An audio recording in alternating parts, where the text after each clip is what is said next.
the second talk we have tonight about problems of justice and constitutional law in our series of talks in the colloquium of the Osteuropa-Kolleg. Since we had Hungary in the last time, very good talk about. It's very interesting to hear today something about Poland, which is, as you all know, and there's nothing to stress in this point. As you all know, there are some problems of constitutional law, the justice, how the government works on justice and so on, which we can notice and read about in our newspapers and so on. So this is a very prominent topic we have to deal with. And I'm very happy to see that our guest tonight is with us. It's Professor Adam Krzywon. I just may introduce you as the speaker for tonight to our audience.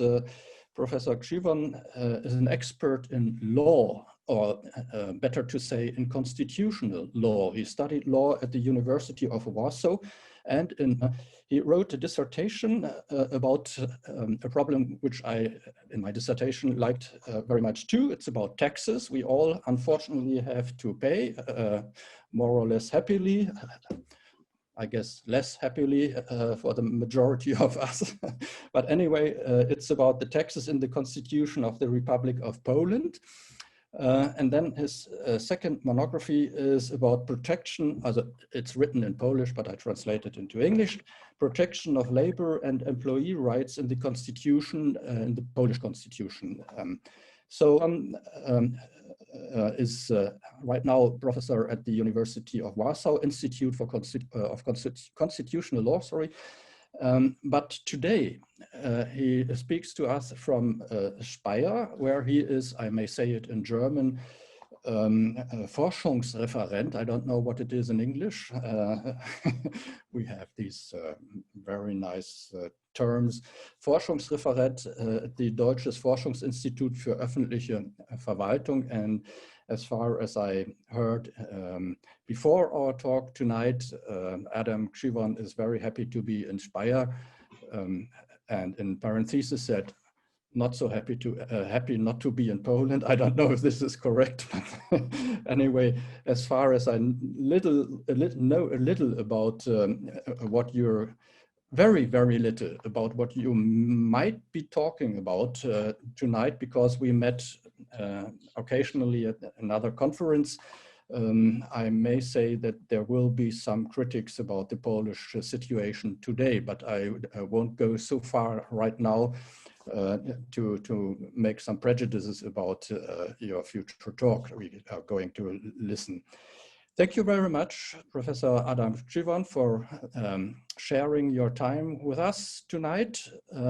And as I said beforehand, it's very sad because of Corona that we can't sit together afterwards and discuss the Polish situation more intensely with wine, beer, or whatever, and a dinner.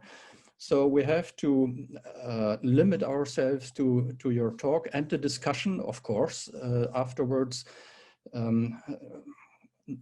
That's unfortunately the situation we can't change. But anyway, we are very happy to see you here, and we are happy to hear your talk. The floor is yours, please. Thank you very much. Just a second, excuse me, I'm yes. interrupt you very unpolitely. Just for the techniques, it's just for all to know, if you didn't hear me saying this, we try with a video in order that our guest will see all the audience. That's nicer for the guest. So if the connection will be interrupted or will be weak, so please switch off the video, but that's in your own responsibility.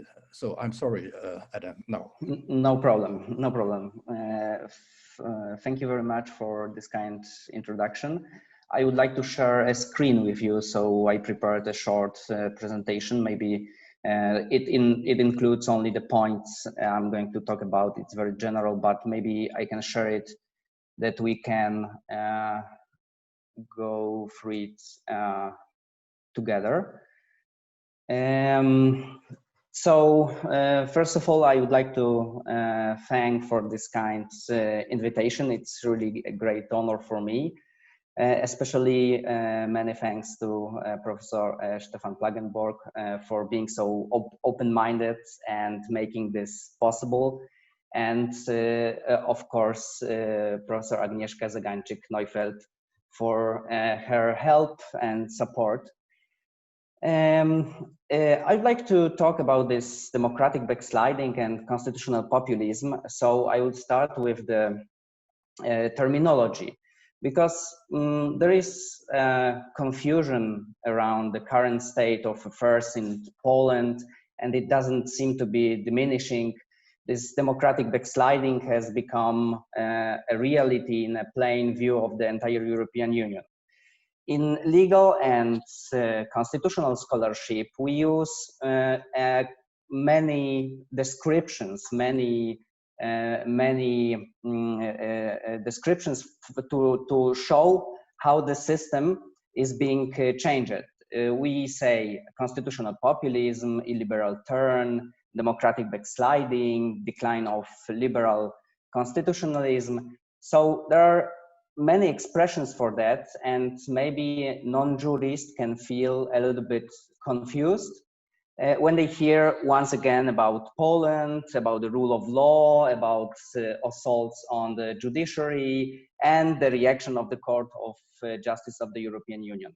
That's why I would like to speak, to talk about this Polish illiberal turn from this legal constitutional point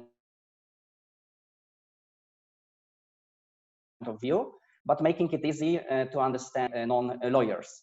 I will shortly explain first what we mean when we speak about constitutional populism, and then I will try to analyze one of the most important fields that require protection in a democratic state.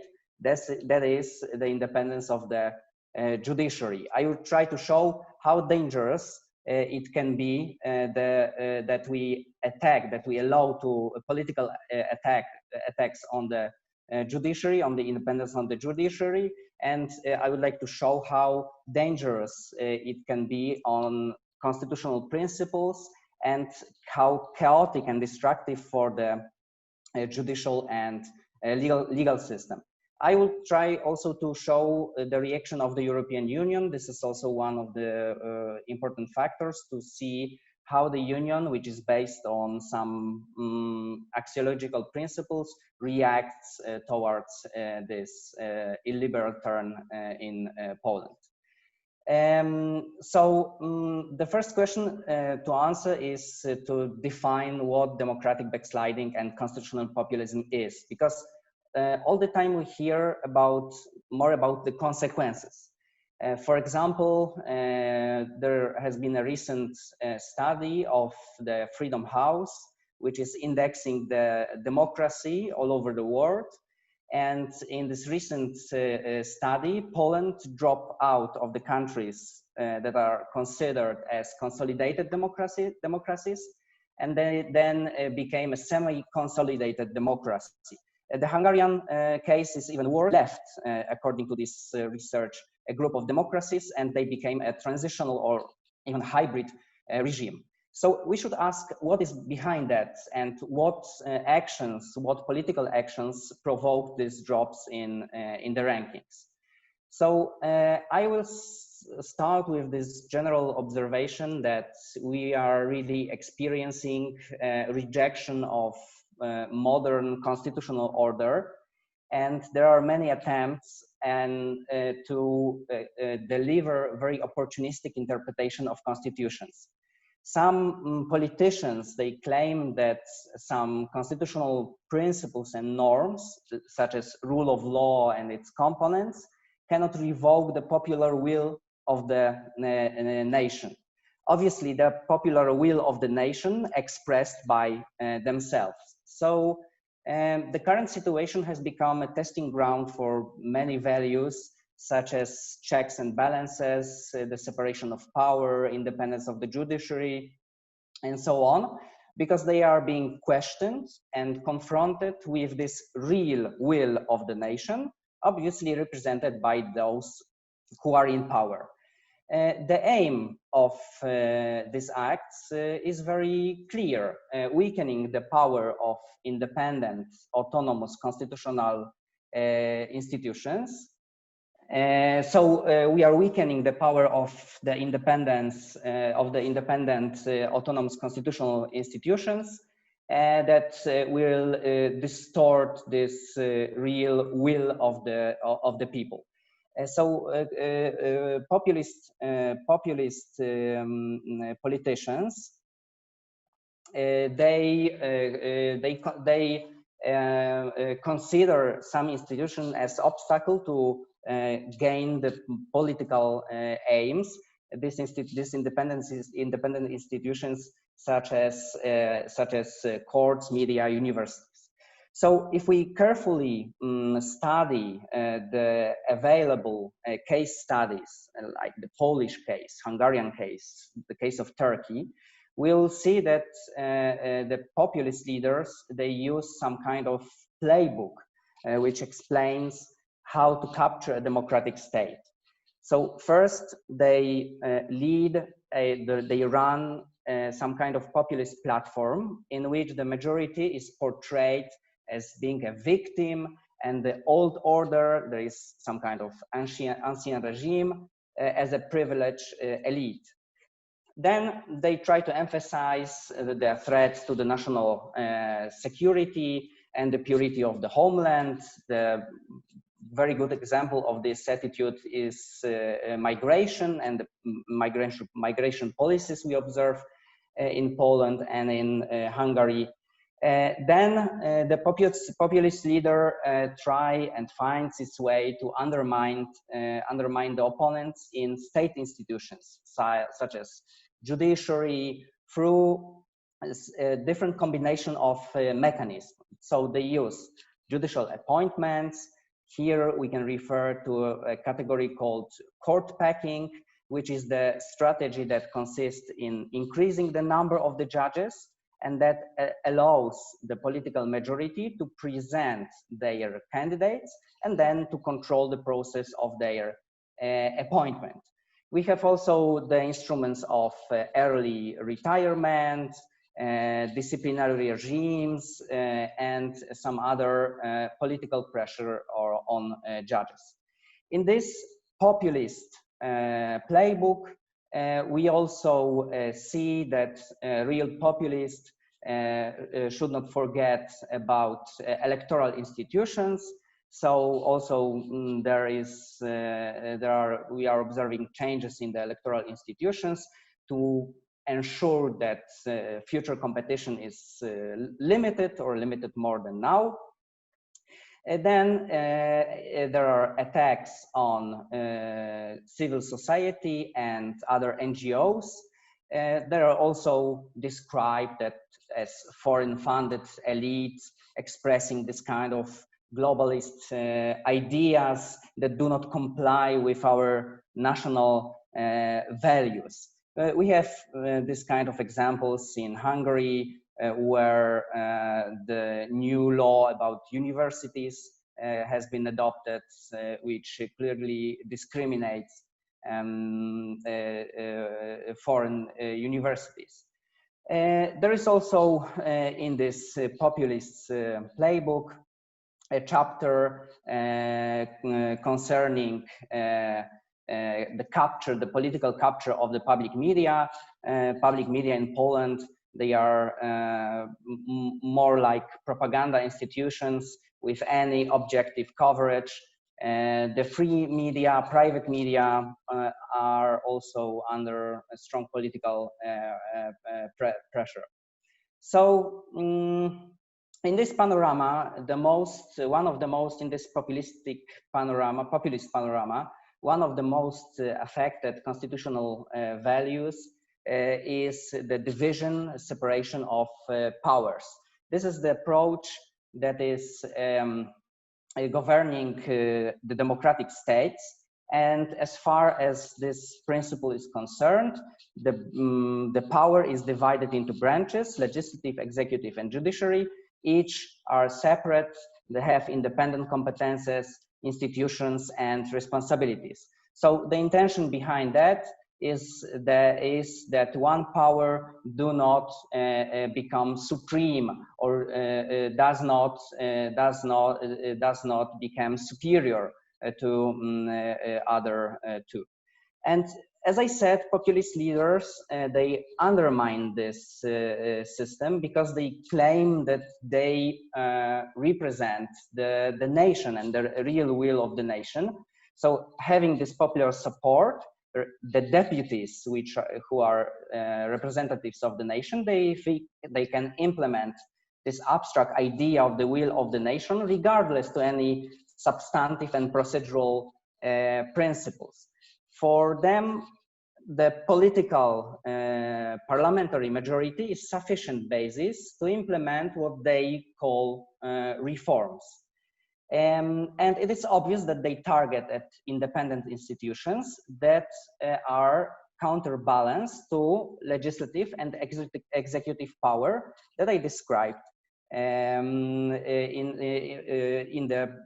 the point of view of the separation of powers. So they first attack Constitutional Tribunal, because Constitutional Tribunal has strong power to control the constitutionality of the laws and can declare a provision unconstitutional, so can eliminate a norm from a legal system. That's why sometimes we call Constitutional Tribunal, and we describe it as a negative lawmaker, because the power possessed and the power in the revision of the constitutionality is very strong.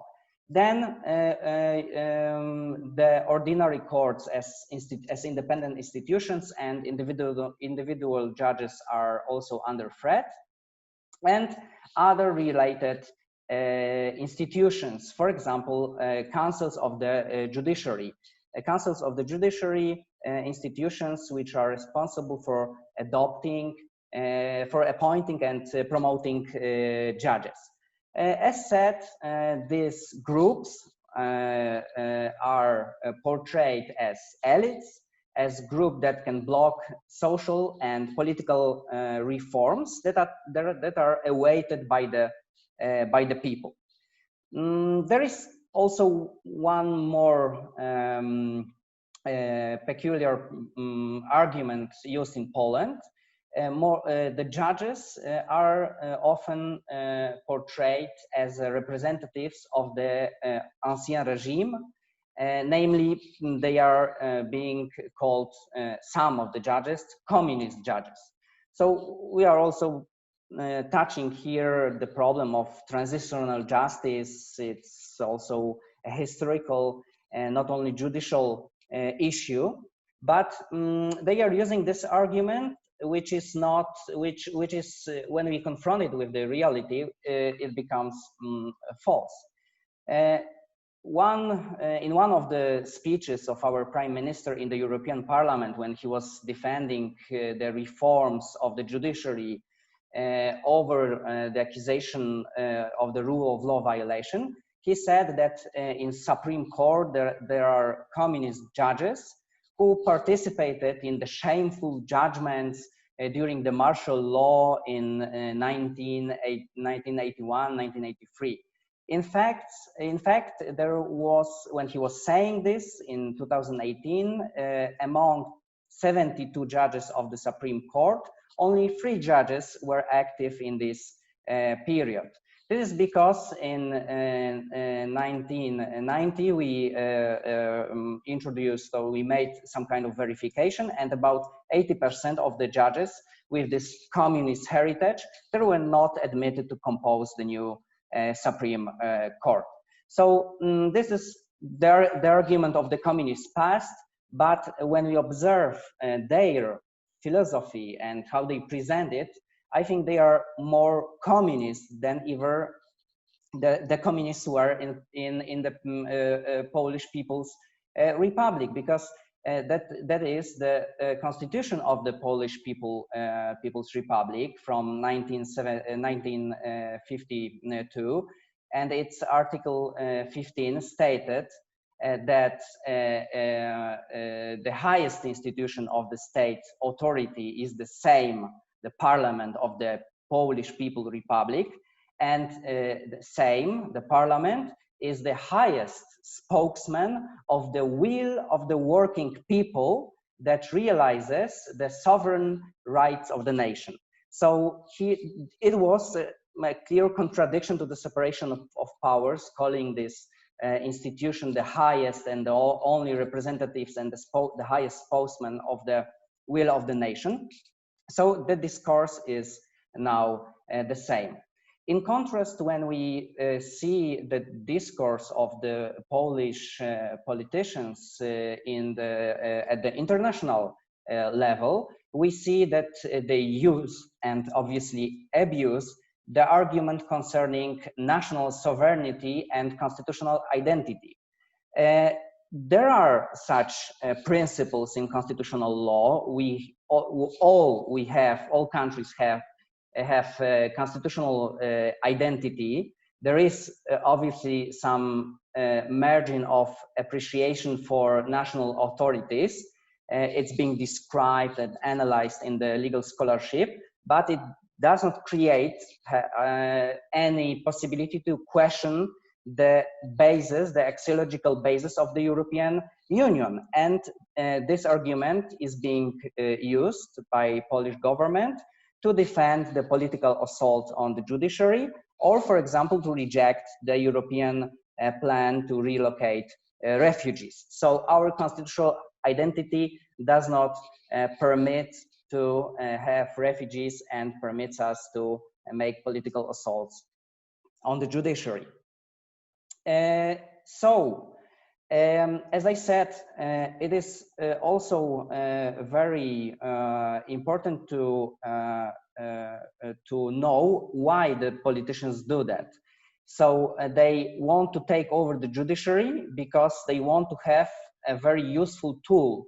First, to have the legitimacy of their decisions, because as we are going to see on the example of Polish Constitutional Tribunal, a constitutional tribunal can become an institution of propaganda, which is legitimizing dubious changes, as it was evidenced in the latest decision about the abortion law. I will come back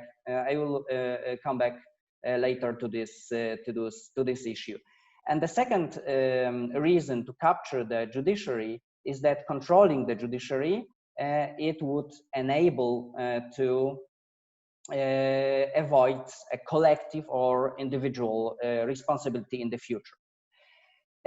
So to conclude this general introduction about democratic backsliding, I would like to emphasize that it has a very deep transformative effect on a Polish constitutional system, because we arrived, or on this stage, we can say that the system of sustainable constitutional illiberalism has been created.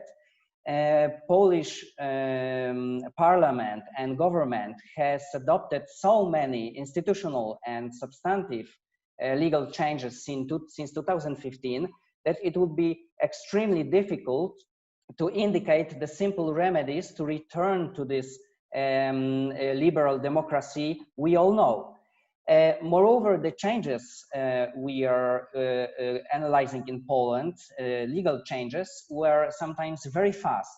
And I'm not talking about this COVID exceptional situation. I'm talking about the normal legislative process. They were able to adopt a new law, a new bill in 24 hours. In the night parliament, they became some kind of habit. And we hear all the time that they're proceeding at night, or they adopt many pieces of legislation, and the changes have been also very intense. To give an example, between 2015 and November 2015, December 2016, so a year, Polish Parliament adopted 5 new bills concerning constitutional tribunals. So intense, fast changes that blocked those institutions. And the parliamentary majority possible to make the system stable and self-sufficient. In other words, I think that there could be a political change in Poland, but taking into account this quantitative and qualitative dimension of the changes, the simple return to the path of liberal democracy would be very hard without doing another revolution, because we don't know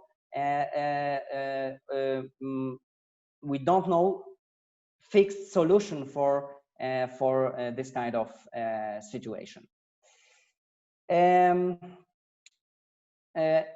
The second part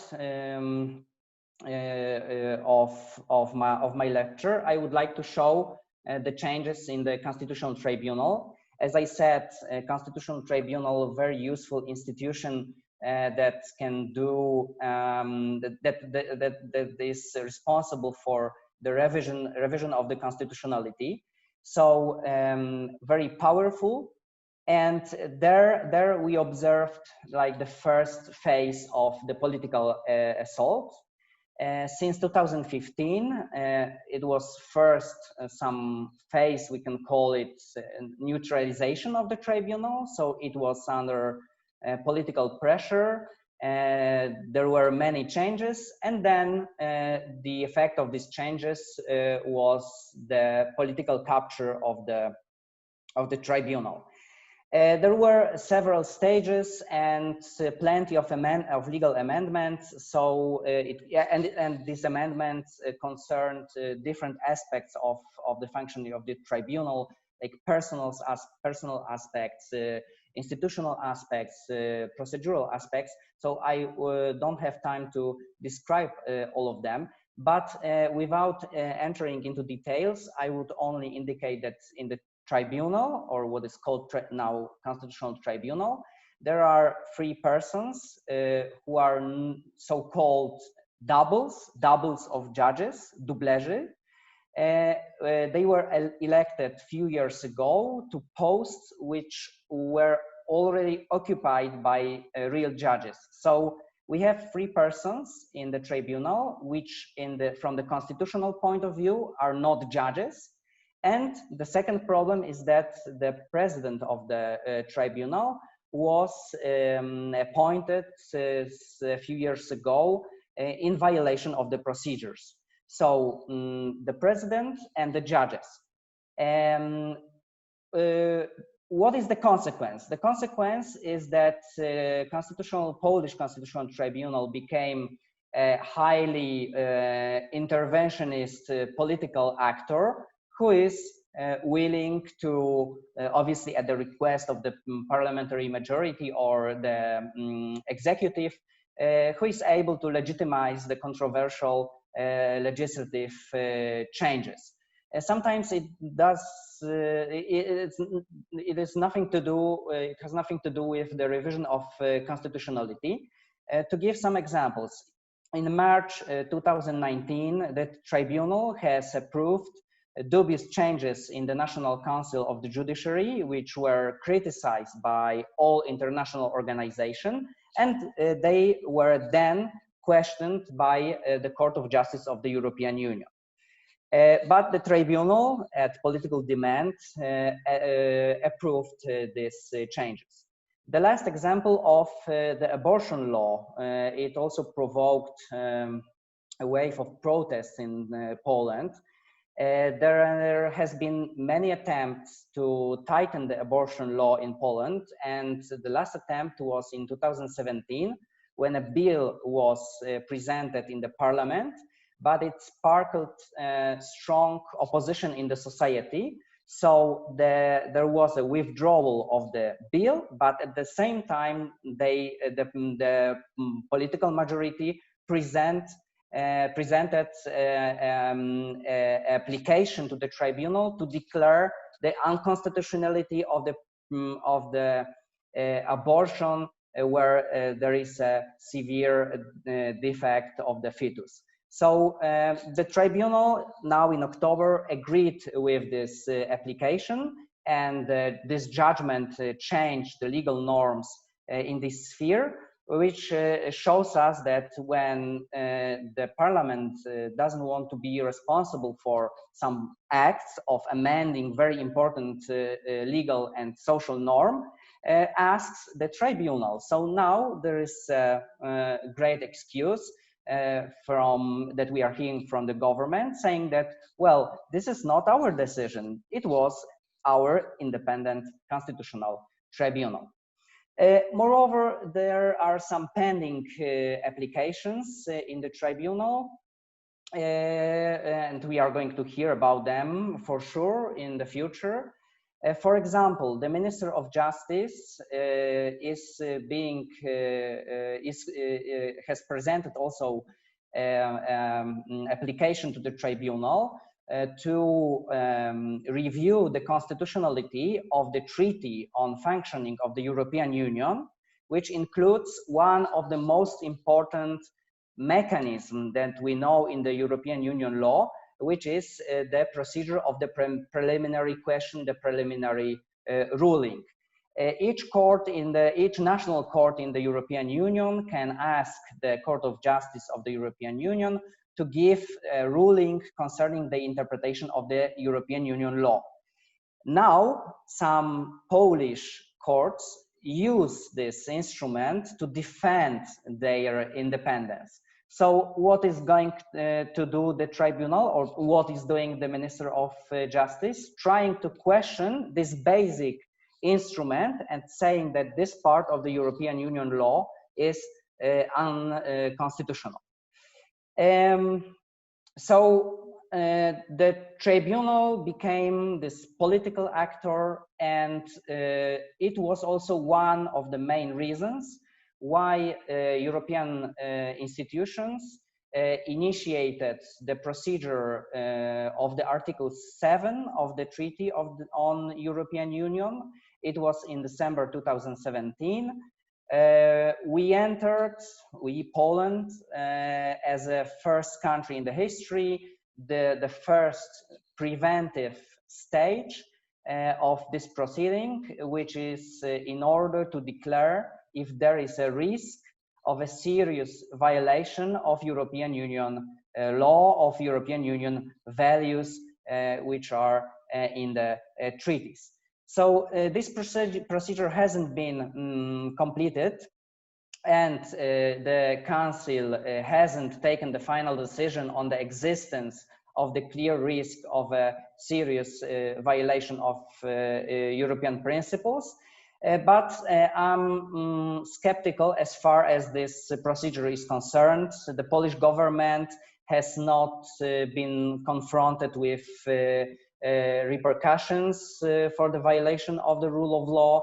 This mechanism was used mainly, it's having political significance.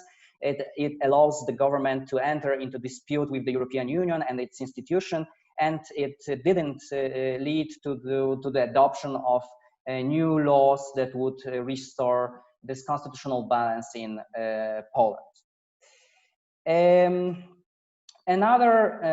After neutralizing and then capturing the Constitutional Tribunal, the parliamentary majority and the government continued to attack the Supreme Court, and the instrument used here in this situation was lowering the retirement age. The consequence was that they lowered the retirement age from 70 to 65, and the consequence was that from one day to the next, all judges over 75 years old became retired, and those who would like to continue should have asked the executive power for the authorization. So we say Sometimes I'm asking myself why they put this limit at 40. They can get rid of all the judges of the Supreme Court, but 65, and it was justified by the change of the retirement age, general retirement age in Poland, and its reduction. But it affected immediately 27 of 72 judges of the Supreme Court, and they were confronted with the situation. If you would like to continue with your duties, you should ask president to give you the authorization. So we see here that this balance, we talked about the separation of powers, this balance is here deeply affected. So when this law has been adopted in Poland, an infringement procedure was launched by the European Commission. The infringement procedure, this is a very useful tool that enables to question directly to challenge directly the national legislation by the European Commission, indicating that this national legislation is violating the European Union law. So that's what the Commission did, and the allegations were that lowering the retirement age violates the judicial independence, which is integrated into the right of the effective judicial protection that we all have according to the Charter of the Fundamental Rights of the European Union. And in this case, it was the first infringement case concerning the independence of the judiciary. In this case, the Polish government and the political majority, being under strong international pressure, adopted some changes in the legislation and allowed the judges to continue to exercise their function in the same position till 75 years old. And this is a good example how the infringement procedure provided in the European Union law functioned, how the Court of Justice of the European Union ordered a detailed instructions what to do in order to bring back this constitutional balance required also from the point of view of the European Union law.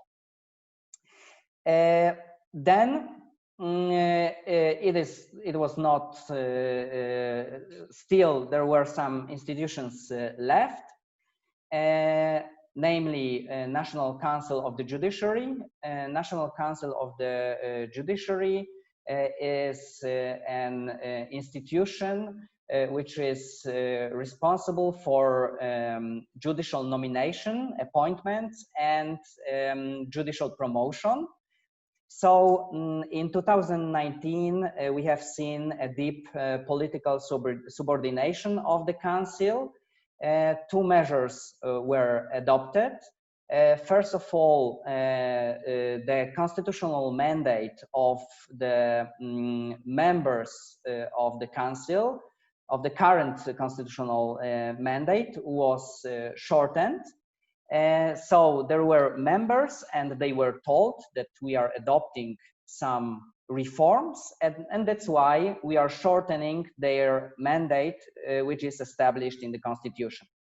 And second, there was a modification of the appointment procedure of the Council's members. We have to emphasize that according to the Polish Constitution, well, the Councils of the Judiciary, this is a common institution in Europe. We adopt more or less the same model of the Councils of the Judiciary. It is being suggested by the Council of Europe to adopt this kind of mechanism. So the majority of the members are judges. And also in Poland, the majority are judges. And the Constitution, Polish Constitution indicates that they are judges, but it does not define how the judges are elected. So how the judges, members of the council, are elected, how they can be a member of this constitutional institution in order to decide then as a member about the appointment procedure of other judges. So since the adoption of the constitution in 1997, the judges were elected by other judges. In other words, we had representatives of the judges, and now the change is that the parliament, obviously, we are going back to this populist argument, we represent the nation, so we should elect judges, members of the council, because we are representatives, we are the will of the nation. So in fact, this is about the composition of the council, and 23 out of 28 members of the council are appointed by political powers, I mean the government or parliamentary majority. Why it was so important to take over the Council of the Judiciary? So it was important to appoint, because they appoint all the judges, and they also appoint the judges of the newly created disciplinary chamber of the Supreme Court. So this is another change we experienced. We had also a modification of the structure of the Supreme Court, and a new disciplinary chamber has been created. It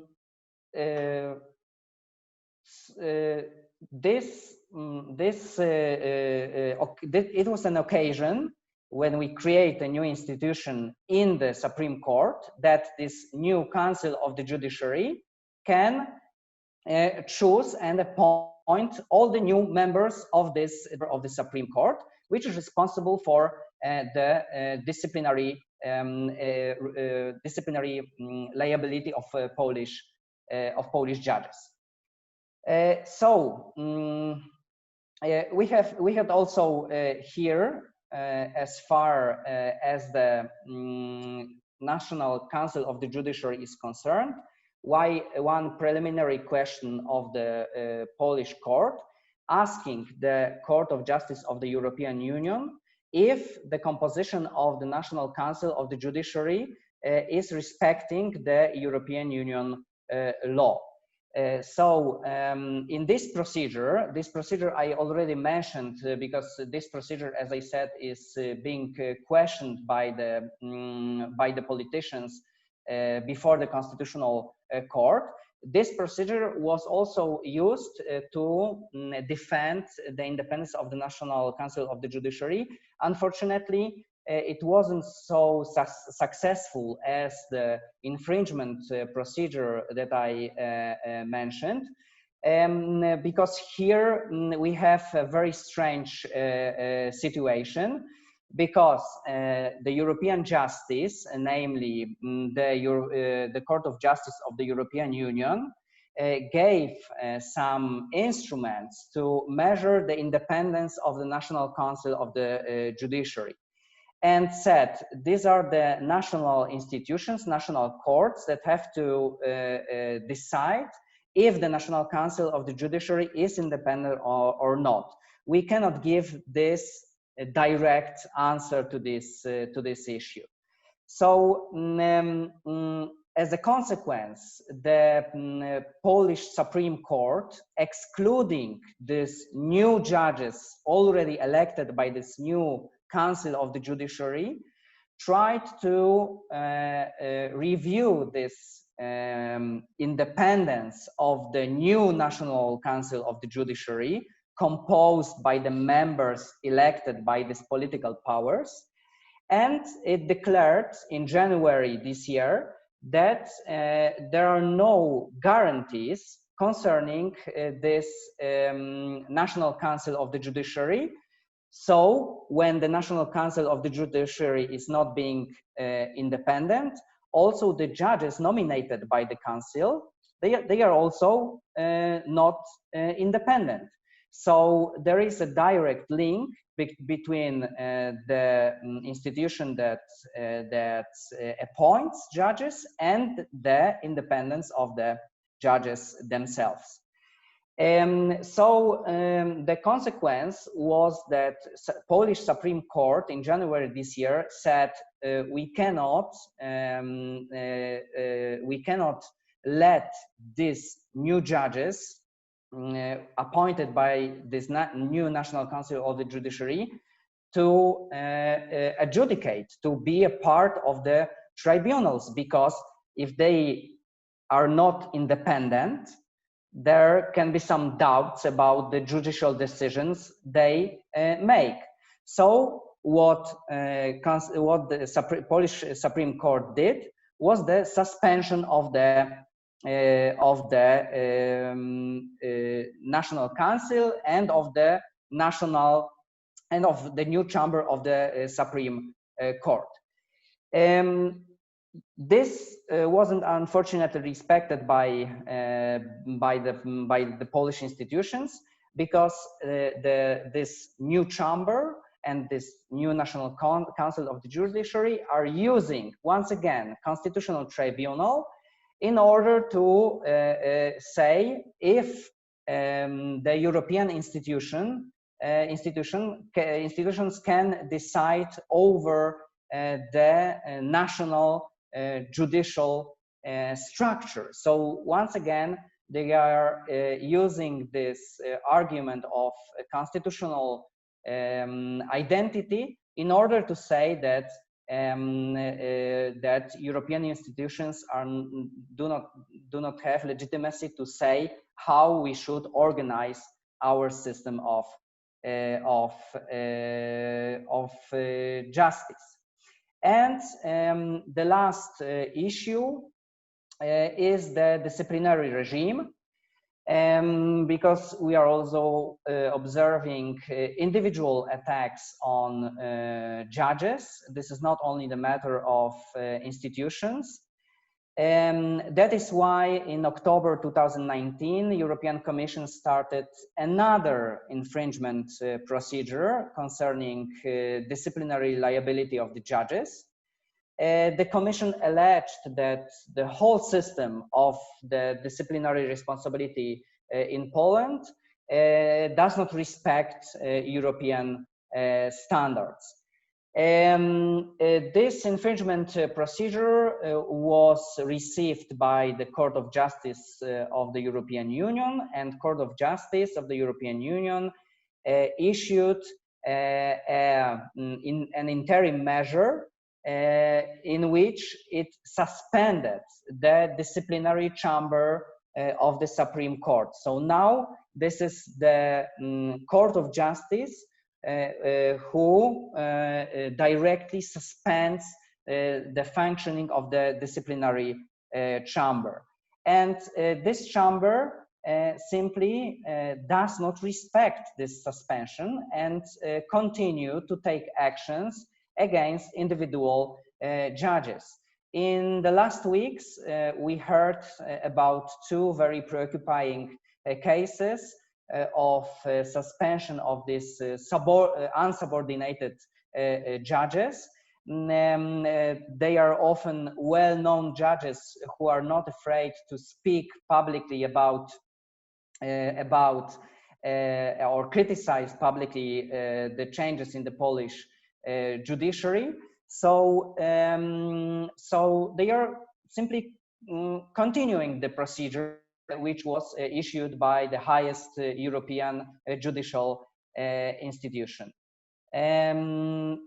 So this is the last puzzle we have here, and to reflect this panorama of the political illiberal assaults and populist assault on the judiciary.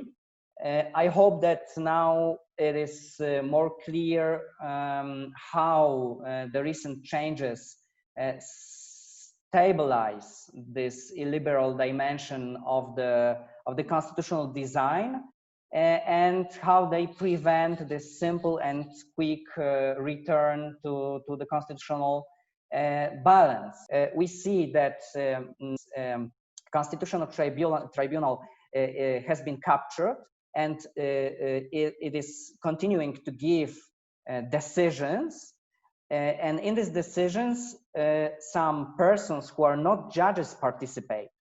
So the effect, so we should ask the question how to treat these decisions. If they are really judgments of the tribunal, how should we, or what should be our attitude towards this kind of solution? Having in mind this restoration law, this judgment, obviously, well, from the constitutional point of view, it wasn't judgment because this doubles of judges participated there. But what shows that there is also somehow of some kind of instrumental treatment of the tribunal is that this judgment is still not being published. So we know that it is unconstitutional, but in order to change the legal system, it has to be published, and the government is suspending the publication because it is the government responsible for the publication of the judgments of the Constitutional Tribunal, because they see that it caused this social opposition. But this is the question, how to treat these judicial resolutions. They are judgments or they are not judgments. The same applies to these individual judicial decisions, because not independent council of the judiciary, it appoints new judges, and those judges, they participate in adjudication. They participate and they give their decision on important individual issues. And now we are risking that those decisions adopted by these non-judges, they are also invalid. So we are also like affecting the individual right to the access to justice of every Polish citizen. Thank you very much for your attention. I would be happy to hear comments and questions. And thank you very much. Thank you very much, Adam, for this clear and well-structured. Yes, that's what I do too. Just a second. Have a look. For this well-structured and very clear talk. I think there's many things you stressed are of high importance to understand the whole situation in Poland. And what I like very much is that we have that we can connect what you said today with what we heard last week concerning Hungary. So I propose to open the discussion, the floor for the discussion. There are, of course, many questions or commentaries, so please go ahead if you want to comment or ask something. I should say, if you could raise your hand, the blue hand, or sometimes it's yellow, depends on your software update. So if you just raise your hand and in the list, so I can see who's going to say something. Thomas Bremer, yes, please. You can hear me, yes. Thank you very much for your talk. It was interesting for me as someone who is not a lawyer and has no idea about constitutional law and so on. My question, therefore, maybe concerns the situation in the scholarly field of law. Is there a debate in Polish, let's say, for example, in universities, on the chairs in the society of people who are scholars of law about these topics and about the problems which you mentioned? Is it just, do people accept more or less, is there any, I assume there's a debate, but how would you describe the camps within that debate? And does it have any influence on the public situation, on the situation in Poland? Yes, please go ahead.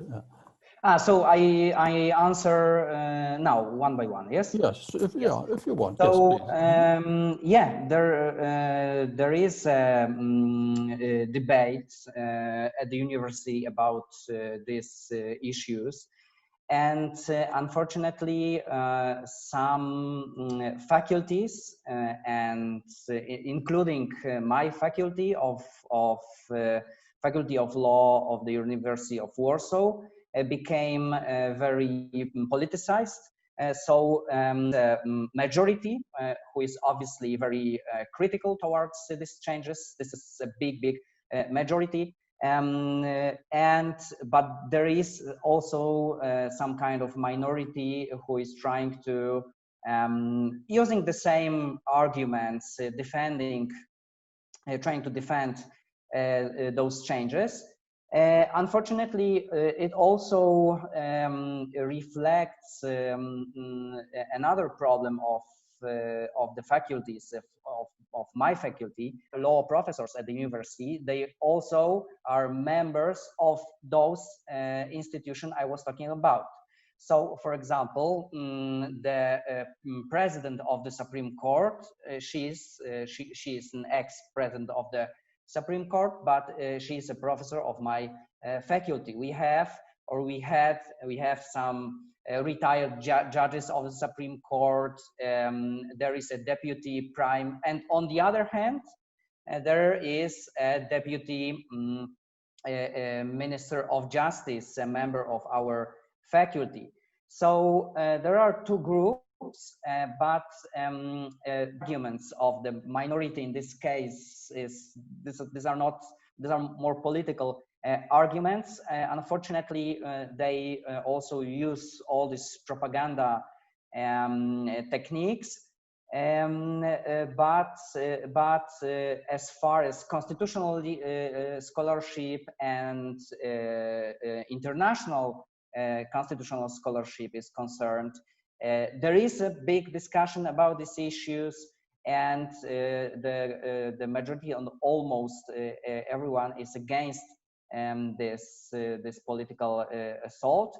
And also our constitutional doctrine scholarship is trying to find the answer how the European Union should better react to these problems, and which instruments to use, and how to improve this reaction, because we are talking about common values, and we member countries, members of the European Union cannot simply pick what they would like to and not to respect another principle. Thank you very much. Any other comments or questions, please? Yeah, Sommermann. Thank you very much for this critical analysis of the development since 2015.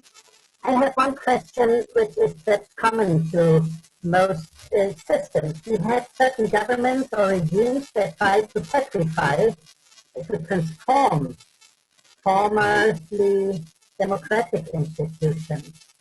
And you gave us very good examples how this was done with the organs of the judiciary and the constitutional court. My question would be, what would you think if a new majority would be in parliament, if there comes a new government which will try to get reforms again, to go back to this liberal constitutional state?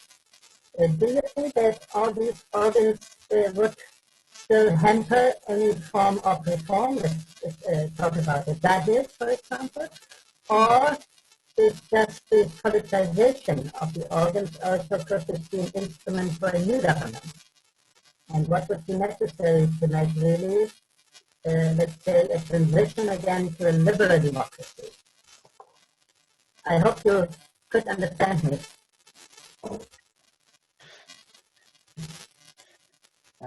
More or less, unfortunately, but I heard that you're asking about this this going back to the constitutional democracy, and which would be the role of those new institutions.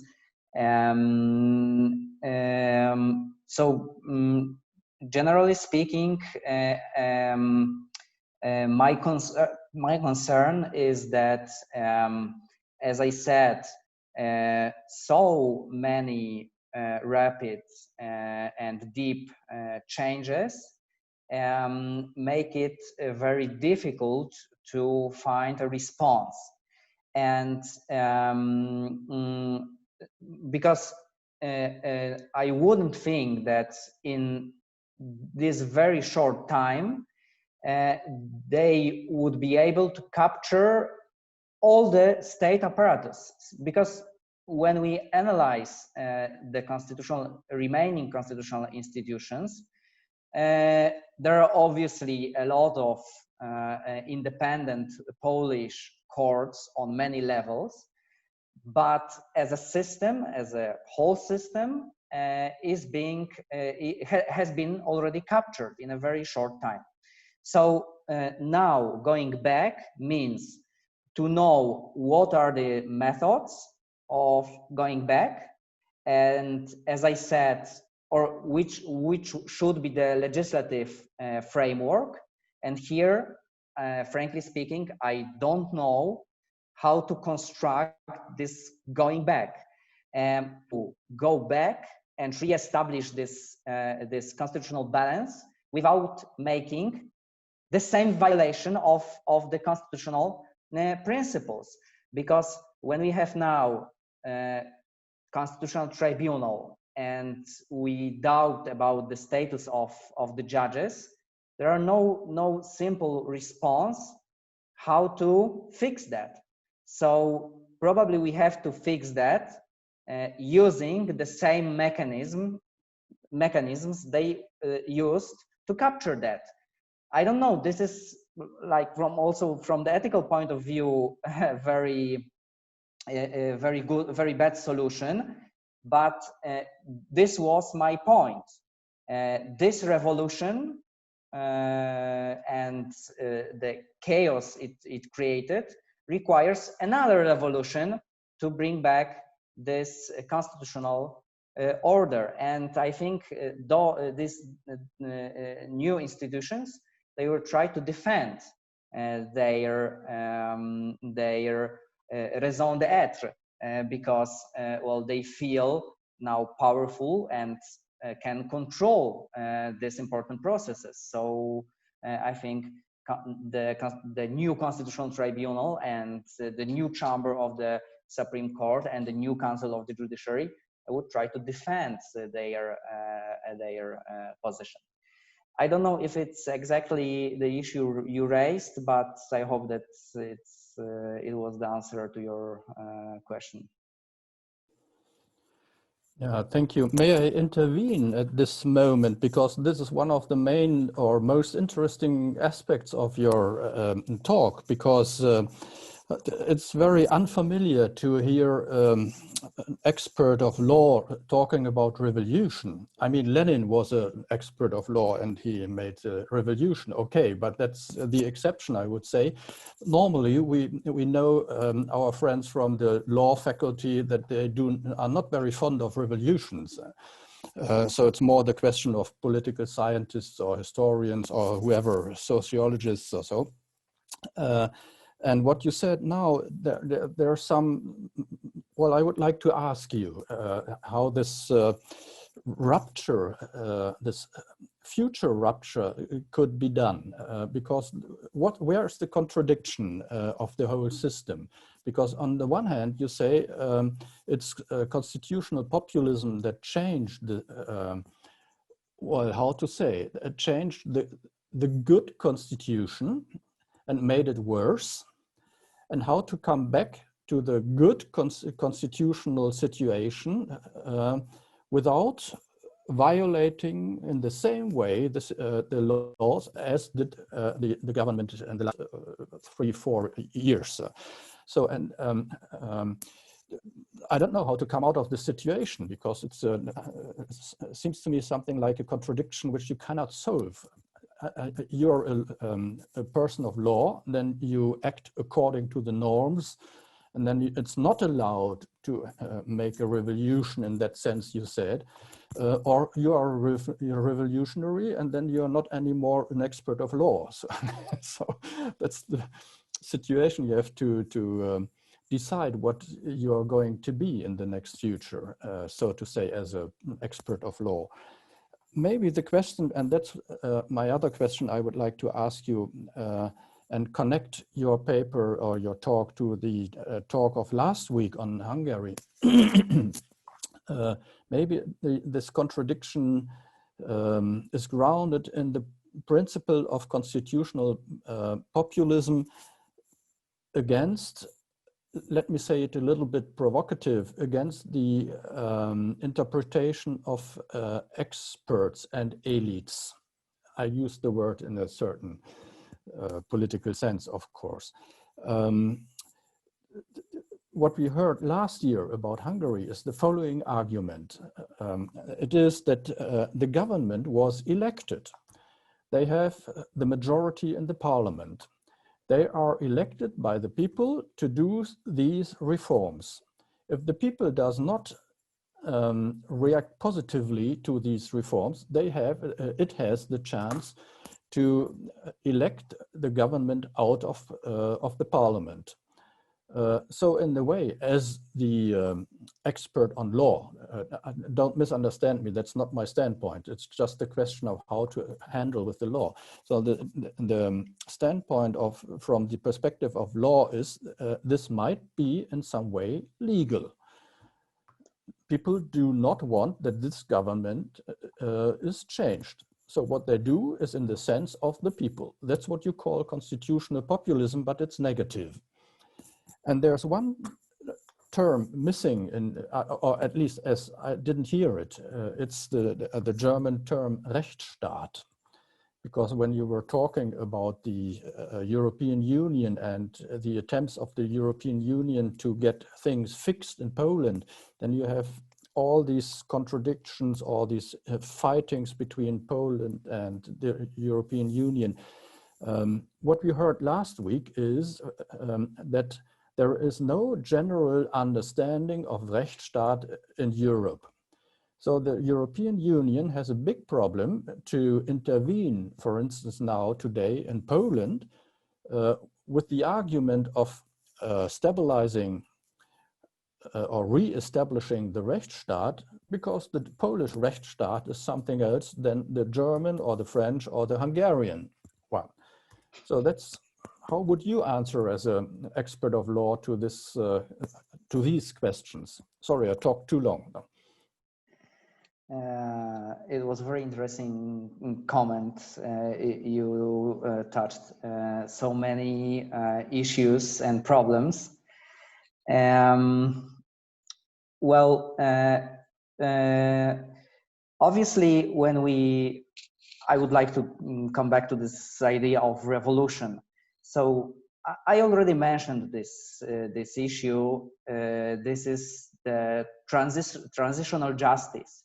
So we observed in history, in many cases, when there is a need to redesign, well, it was more or less intense in a different historical periods, but there is a need to redesign the constitutional order. We use some instruments of this transitional justice.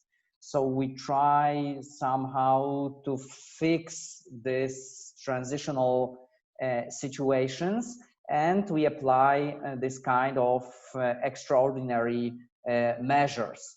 We have seen this kind of transitional justice in 1989 in almost every Central and East European country. So some special mechanisms has been created to have this smooth going from one regime to another regime. So those instruments applied in these moments are itself extraordinary, more or less revolutionary, but extraordinary. So my idea of the revolution was to find this kind of transitional instruments that would help us to fix the problems, and obviously the way of fixing the problems, I imagine. So we can try to elaborate some extraordinary measures to apply for this transitional periods, but we cannot apply this normal constitutional instruments that we have to fix this situation. We cannot now decide by using normal legislation, normal laws, to decide about the status of these judges, non-judges. It would be also a violation, and in this sense, it would be a revolution. So the revolution I was referring, it was more like applying some kind of special instruments and change the regimes, change this constitutional balance, because from the we cannot defend all these changes that were made. There is also the problem of the protection of the constitutional mandate. So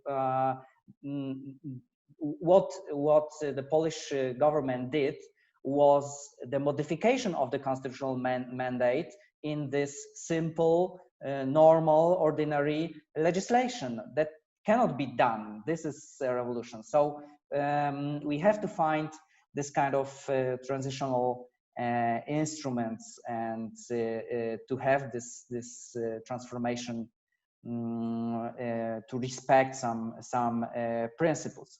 Obviously, you also raised the idea that if something is law, we have to respect that. Well, we are also entering here a philosophical dispute, and Gustav Radbruch already published his formula saying that not every piece of legislation is law, because it can be unlawful because when it violates some principles. So it is a huge topic of what is legal, what is not legal. But obviously, there is something like in the European common space, something like rule of law, which is the German transformed, obviously, because we have, as I said, this kind of constitutional identity in every member state. But there are common fundaments, common principle of this Rechtsstaat, rule of law, that we cannot violate. And this is judicial independence, the division of separation of powers, etc. What I said. So it is obviously another political discourse that European Union is going to apply this idea in an unequal way. It was very funny because it was called ideology. So the Prime Minister said the European Union wants to apply unequal instrument, and it is not defined. So we don't know what is that, and this is not true. We have defined during this 30 years of democratic transition what is rule of law and what is democratic state. A constitutional tribunal since the 90s has been defining what we understand. But he said, no, in Europe, this is ideology, unequal ideology. So, well, I was also asking myself why ideology is so bad if we have more ideology in the Constitution. We have in the Constitution the Christian heritage and the Christian values. They are in the preamble of the Constitution. The preamble itself very beautiful. And this is also ideology. So, and moreover, it is not ideology. This is like these are fixed, defined principles which compose this rule of law. And if we want to remain in the European Union, we have to accept them, because then we provoke a lot of problems in this whole legal sphere. We know already cases of the Dutch and German courts that are obliged to give to make the extradition of the Polish citizen to be before the court in Poland, and they are having doubts if Polish courts would be a good solution for those persons. So they are suspended extradition procedures to Poland because European courts do not have confidence that everything is fine in Poland. So this is really a European problem, and without this European pressure, I think nothing would be changed. Thank you very much. More questions, more commentaries, please.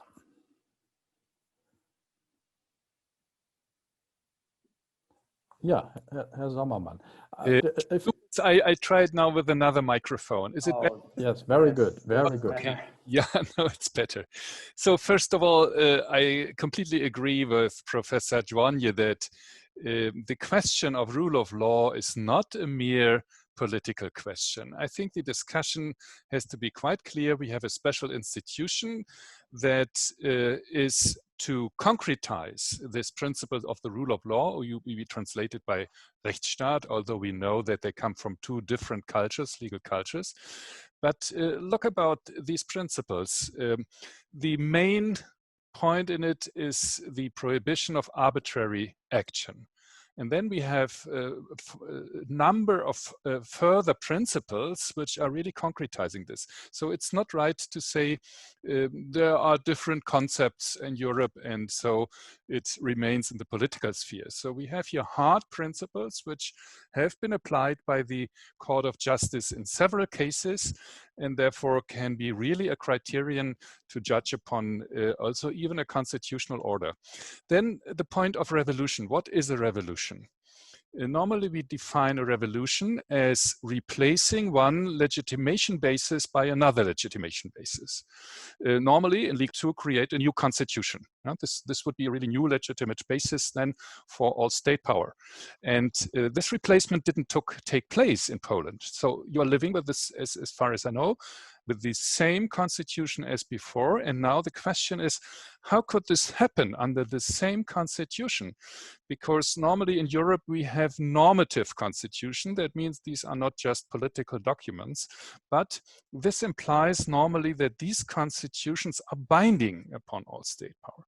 And then the question, what happens if such a constitution is violated? For example, the principle of liberty, of personal freedom, of independent courts, which is also guaranteed by the constitution of the Polish constitution.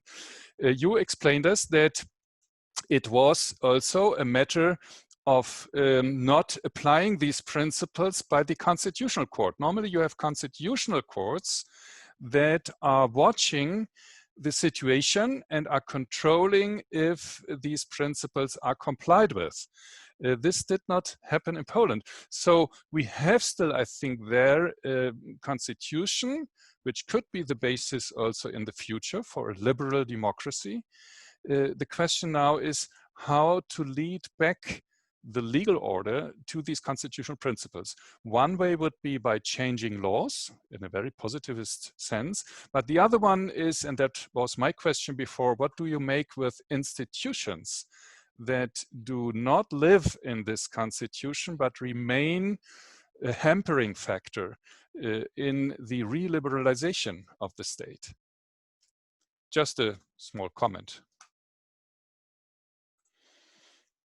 Yeah, thank you very much. I don't know, Adam, if you want to comment on the comment or would you like to ask for more questions before? If there are some more questions, I can come back to this point later. And now let's see if... Yeah, I have to watch the time a little bit. So I would say, please raise your hands or make some signs or whatever for any questions still from the audience, please. Yeah, bitte sehr. Yeah, I would like to ask a question. Thank you very much for the for your very interesting talk. First of all, I was wondering if there is mental legal like understanding of in terms of legal questions between the two sort of sides. Like, for example, how to interpret law. If the new like if the pro-government lawyers are rather using a very formalist approach to laws, and if that is like, yeah, what impact this point may have in the crisis and in, yeah, approaches to it. Thank you. Yeah, do you want to answer? Yes, yes, I will come back first to this comment of Professor Sommermann.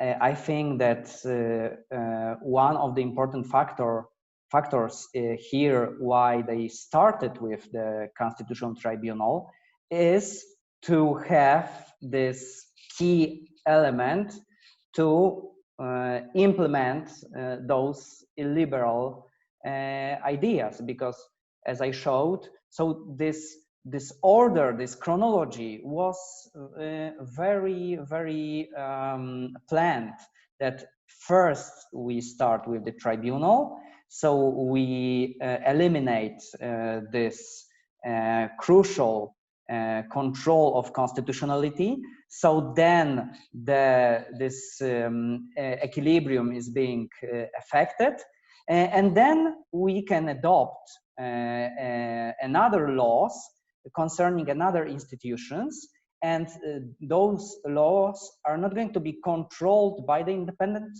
tribunal. So in fact, we can modify or even change the constitution by the means of the ordinary legislation, because when you have a constitutional tribunal, and here comes the answer about the interpretation, and obviously the tribunal is interpreting the law, is interpreting the constitution. The main one of the main features of the constitution is that it is very abstract and general. So we have ideas such as human dignity, as a democratic state, as a rule of law. It all require some kind of interpretation. And obviously now I could give many examples of this instrumental formalist interpretation of the Constitution. One example is I spoke about the Council of the Judiciary in Poland. So the Constitution says the judges, members of the Council, are elected among the judges of ordinary courts, administrative courts, Supreme Court, etc. So judges are elected among. So the Constitution does not define who makes this appointment. It only defines that there should be judges elected or appointed among. So the interpretation was more general, and we said, well, if the Council of the Judiciary should be independent, we have to grant to the judges the possibility to elect themselves and to appoint their representatives. So we do not introduce these political powers. We give it to the judges to elect their representatives and then to compose the council who decides about judicial appointments. And the interpretation of the political majority, and then the interpretation also of the Constitutional Tribunal, because the tribunal accepted this interpretation was that, well, when the Constitution doesn't indicate who is appointing the members of the Council of the Judiciary, it could be the Parliament. Why? And now comes this populist argument, because we are the representatives of the nation, we, the Parliament. So why the judges? The Constitution gives us this space to change this law and to have this political influence of the election process. So many formalistic interpretations, or sometimes the interpretation that do not look on the context and on the context of this axiological background. So this is also a huge legal problem that we are talking in legal sciences. Which interpretation apply? We know a lot of interpretation, and well, the theory and philosophy of law, this is the science which analyzes different manners of law interpretation. So yes, it has been also a tool for the populist majority. Yeah, thank you very much, Adam. I fear when I look to the watch that our time has come to an end, the time for this talk and discussion, not our time in general. I hope so. So let me say thank you very much again.